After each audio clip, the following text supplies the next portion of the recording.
بسم اللہ الرحمن الرحیم۔ السلام علیکم ورحمۃ اللہ وبرکاتہ۔ تاریخ انسانی میں بہت سے حکمران اور بادشاہ گزرے ہیں جنہوں نے اپنے اقتدار کے نشے میں خدائی کا دعویٰ تک کر دیا۔ ان میں سب سے نمایاں نام فرعون کا ہے، جس کا ذکر قرآن مجید میں کئی مقامات پر آیا ہے۔ فرعون کی سرکشی، غرور اور تکبر کے قصے نہ صرف قرآن مجید میں موجود ہیں بلکہ بنی اسرائیل کی تاریخ اور دیگر آسمانی صحیفوں میں بھی بیان ہوئے ہیں۔ لیکن ایک سوال جو اکثر لوگوں کے ذہن میں آتا ہے وہ یہ ہے کہ کیا فرعون اپنی تنہائی میں اللہ تعالیٰ کے سامنے جھکا کرتا تھا؟ کیا واقعی وہ اپنے دل کی گہرائی میں یہ مانتا تھا کہ اصل رب اللہ ہی ہے؟ یہ ایک نہایت اہم اور دلچسپ موضوع ہے جس پر قرآن و حدیث کی روشنی میں گفتگو ضروری ہے۔ مصر کی سرزمین پر ایک ایسا حکمران بیٹھا تھا جو اپنے غرور اور تکبر میں اس قدر اندھا ہو چکا تھا کہ اس نے اپنے آپ کو رب کہلوانا شروع کر دیا۔ یہ شخص فرعون کہلاتا تھا۔ اس کے دربار میں ہزاروں خادم، بے شمار لشکر اور بے مثال شان و شوکت موجود تھی۔ اس کے محل کی عظمت دیکھ کر لوگ حیران رہ جاتے تھے۔ اس کے حکم کے آگے کسی کی مجال نہ تھی کہ انکار کرے۔ اس نے اپنی قوم سے کہا تھا کہ میں تمہارا رب ہوں، تمہارے لیے میرے سوا کوئی معبود نہیں۔ لیکن یہ وہ بات تھی جو وہ اپنی عوام کے سامنے کہا کرتا تھا۔ اس کے دل کے اندر کی کیفیت کچھ اور تھی، ایک ایسا راز جو صرف اس کے دل اور اللہ کے درمیان تھا۔ سوال یہ ہے کہ کیا واقعی فرعون اپنی تنہائی میں اللہ تعالیٰ کے سامنے جھکتا تھا؟ کیا وہ دل ہی دل میں یہ جانتا تھا کہ اصل رب وہ نہیں، کوئی اور ہے؟ قرآن مجید میں ہمیں بتاتا ہے کہ فرعون کے دل میں حقیقت موجود تھی۔ جب موسیٰ علیہ السلام نے اس کے دربار میں معجزات دکھائے، آثار دکھائے اور ہاتھ روشن کر کر نکلا تو فرعون کے دل نے تسلیم کر لیا تھا کہ یہ جادو نہیں بلکہ اللہ کی طرف سے نشانی ہے۔ لیکن اس نے اپنی زبان اور اپنے دربار کے غرور کے آگے جھکنے سے انکار کر دیا۔ وہ اپنی قوم کے سامنے کبھی اپنی کمزوری ظاہر نہ کرتا۔ وہ چیخ کر کہتا کہ یہ سب جادو ہے، یہ سب میرے اقتدار کے خلاف ایک سازش ہے۔ لیکن جب وہ اکیلا ہوتا تو اس کا دل اسے ملامت کرتا۔ وہ سوچتا کہ موسیٰ علیہ السلام کا رب ہی اصل رب ہے، لیکن اگلے ہی لمحے اس کا تکبر اسے اس خیال کو دبانے پر مجبور کر دیتا۔ تاریخ میں آتا ہے کہ فرعون کو راتوں کو نیند نہیں آتی تھی۔ وہ اپنے بستر پر کروٹیں بدلتا اور اس کے ذہن میں موسیٰ علیہ السلام کی باتیں گونجتی رہتی۔ کبھی وہ سوچتا کہ کاش میں اپنی ریا کے سامنے اقرار کر لوں، لیکن پھر اپنے تخت، اپنی حکومت اور اپنی جھوٹی خدائی کا خیال آتا، وہ لرز جاتا۔ وہ جانتا تھا کہ اگر اس نے اقرار کر لیا تو اس کے تاج و تخت کا کیا بنے گا، اس کے خدائی دعوے کا کیا ہوگا، اس کی ریا اسے کیسے مانے گی۔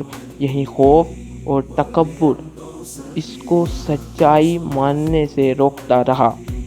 اللہ تعالیٰ قرآن مجید میں فرماتا ہے کہ انہوں نے اللہ کی آیات کا انکار کیا، حالانکہ ان کے دل یقین کر چکے تھے، مگر ظلم اور تکبر کی وجہ سے جھٹلایا گیا۔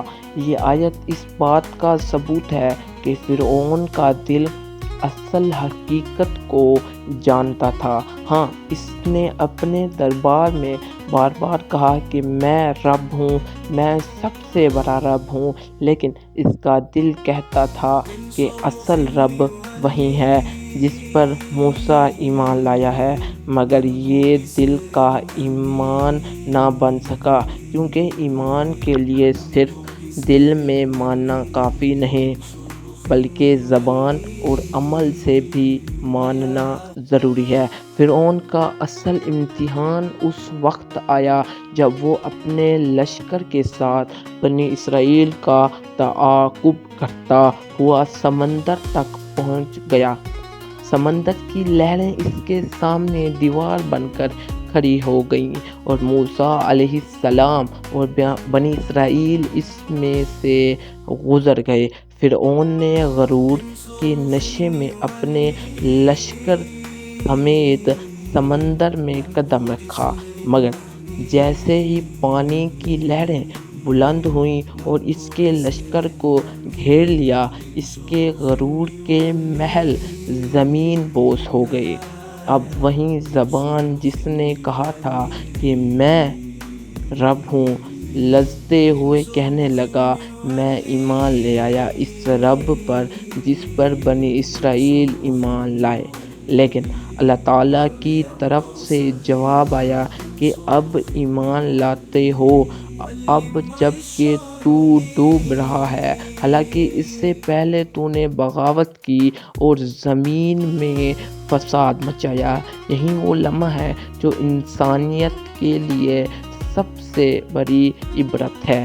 فرعون نے زندگی بھر دل ہی دل میں سچائی کو جانا، کبھی تنہائی میں اس کے دل پر اللہ کی عظمت کا احساس غالب آیا، کبھی اس نے دل ہی دل میں جھکنے کی کوشش کی، لیکن یہ جھکنا ایمان نہ تھا بلکہ خوف اور کمزوری تھی۔ اس نے اپنے تکبر اور اپنی جھوٹی خدائی کے خول کو کبھی توڑا نہیں، اس لیے جب موت کے وقت اس نے اقرار کیا تو اس کا ایمان قبول نہ ہوا۔ اللہ تعالیٰ نے اس کی لاش کو سمندر سے محفوظ رکھا تاکہ آنے والی نسلوں کے لیے یہ ایک نشانی اور عبرت بن جائے۔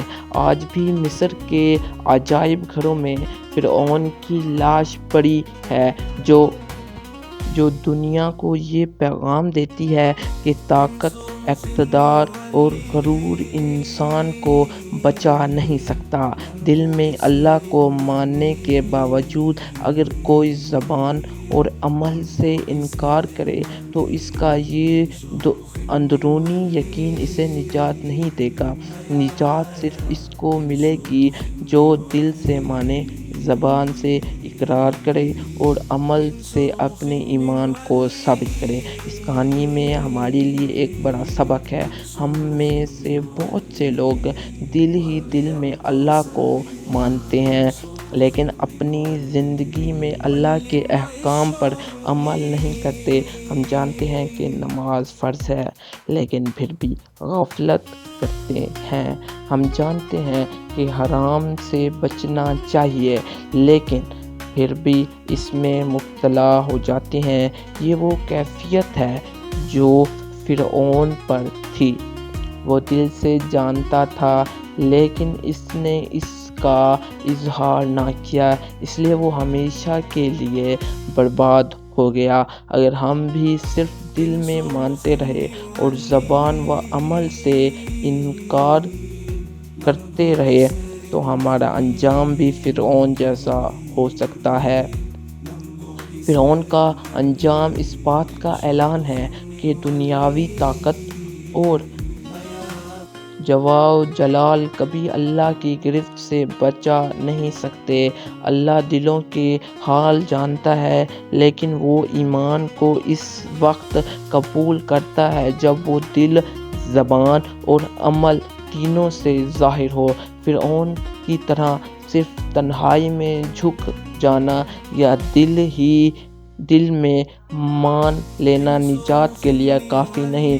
اصل ایمان وہ ہے جو کھلے عام اقرار اور اطاعت میں ظاہر ہو۔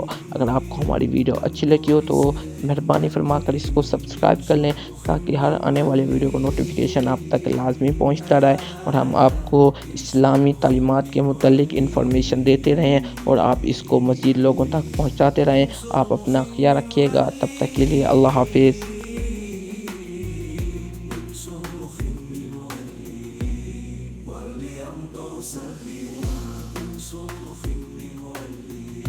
وَلِّمْ عِشْرُنِي